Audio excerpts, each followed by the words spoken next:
ఏ నామమైనా పలికితే ఆ నామం యొక్క దేవుడు మాత్రమే పలుకుతాడు. అదే శ్రీరామ అనే నామంలో రాముడు ఒక్కడే పలుకుతాడు అనుకోవడం చాలా పెద్ద పొరపాటు. శ్రీరామ అనే నామం జపిస్తే 6 దేవతలు పలుకుతారు. అది ఎలాగో చూద్దాం. రామ అంటే శ్రీరామచంద్రుడు పలుకుతాడు అని మనందరికీ తెలుసు.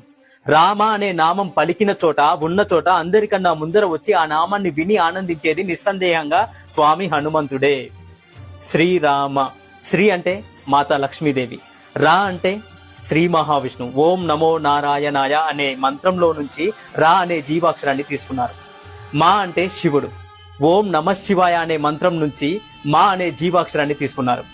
శివుడు హనుమంతుడి రూపంలో ఈ భూలోకానికి రాముడికి సేవ చేయడం కోసం వస్తున్నప్పుడు మాతా పార్వతీదేవి నాకు కూడా ఆ అదృష్టం కావాలి అని అడిగిందట. అప్పుడు శివుడు ఇలా అన్నాడట, ఈ అవతారంలో హనుమంతుడు బ్రహ్మచర్యాన్ని పఠిస్తాడు కాబట్టి నిన్ను తీసుకువెళ్లడం కుదరదు దేవి పార్వతి అని అన్నాడు మహాదేవుడు. అప్పుడు మాతా పార్వతీదేవి, అయితే నేను మీ తోక రూపంలో వస్తాను అని హనుమంతుడి తోకలో ప్రవేశించిందట మాతా పార్వతీదేవి. మరి రామ అన్నప్పుడు హనుమంతుడు వస్తే మాతా పార్వతీదేవి కూడా వచ్చింది కదా.